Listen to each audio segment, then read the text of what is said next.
Good morning. It's very good to be back in Brussels for the possibility to discuss the most important issues regarding our security, European security. So first of all, I think what needs to be said during the Foreign Affairs Council, and maybe even the ministers can agree on the position that the peace in Ukraine can only come under Ukrainian terms. The speculations that we found in public sphere, I think they are unhelpful, and therefore it is important that Europe sends a very clear message that we will support Ukraine to the peace, that it will be settled by them. Secondly, it is important to remind the effort to create a special tribunal. The countries are discussing among them, and the effort would be to form a nucleus of the countries that would support Ukrainian effort to create a special tribunal for the crime of aggression. It needs to be reminded as well, among other things, that we're still waiting for the 9th package of sanctions, and there are those who are saying that maybe there's nothing else to sanction, that everything that Europe was able to sanction is already on the list.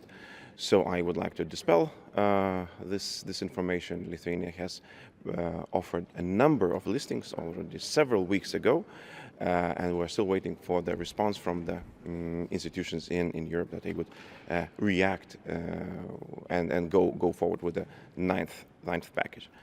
And lastly, what will be offered, Lithuania today will offer additional listings to Iran because of their participation in the war against Ukraine by providing drones. I'm hopeful for a fruitful discussion that would bear actual results. Thank you.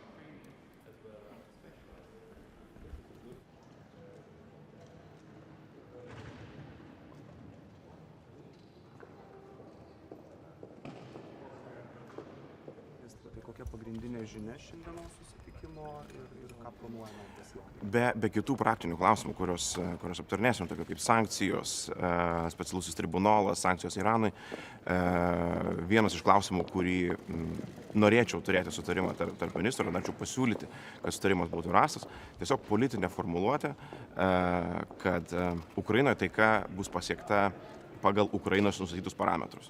Ukraina nustatys, kada ir kaip jinai norės darybų, ar kiek jinai toli nori eiti. Šiandien pasakymas, kad Ukraina nori išvaduoti visą teritoriją savo, tai yra turi būti mums paradigma, kurios mes turime mes turime laikytis ir palaikyti Ukrainą tol, kol bus išvaduota Ukrainos teritorija. Ministrė, ar ir kodėl sankcijos yra užstrigusios koridoriuose? Mes esame pateikę tikrai labai didelį sąrašą, išsamų sąrašą papildomų sankcijų. Kol kas nesam sulaukę jokios reakcijos iš institucijų, tikimės, vėlgi šios dienos diskusija galbūt paskatins ir duos naujos energijos būtent tam procesui. Tikrai tos valstybės, tie partneriai, kurie sako, kad galbūt nebėra jau ką daugiau sankcionuoti, nėra iki galo tikslus, dėl to, kad tikrai tiek Lietuva, tiek tiesą sakant ir kitos valstybės mūsų žiniomis yra pateikusios papildomas eilutes sankcionavime. Ačiū. Minister, sorry I missed you. Ukraine retook Kherson. Does that change anything from your point of view? What should be happening now?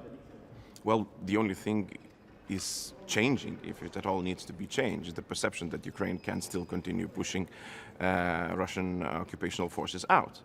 And I think that's for us it's nothing new. We truly trust the Ukrainian capacity to continue doing that.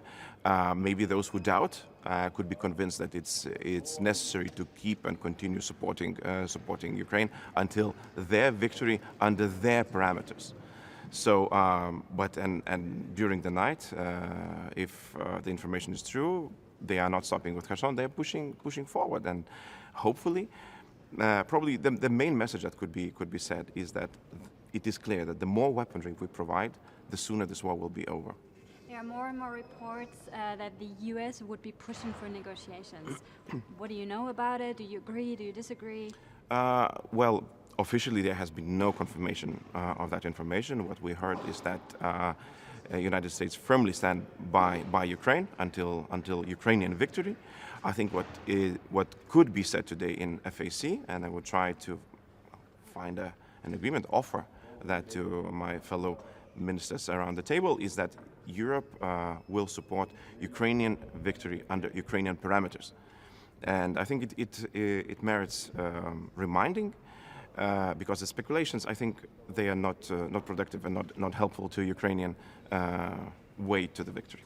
And on the macroeconomic financial aid, can Ukraine be confident that the EU keeps its promise, especially with the new 18 billion euros that are promised?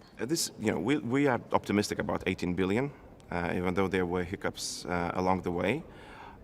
I think that Ukraine should get a reassurance that Europe, when we're talking about microfinancial assistance, we're definitely by Ukrainian side. This is possible. We've been doing that in the past, and it's not only a message to Ukrainians themselves, which they are very much looking forward to this message, but it's also to our partners that Europe is a credible, reliable partner. Thank you. Ačiū. Thank you. Ačiū.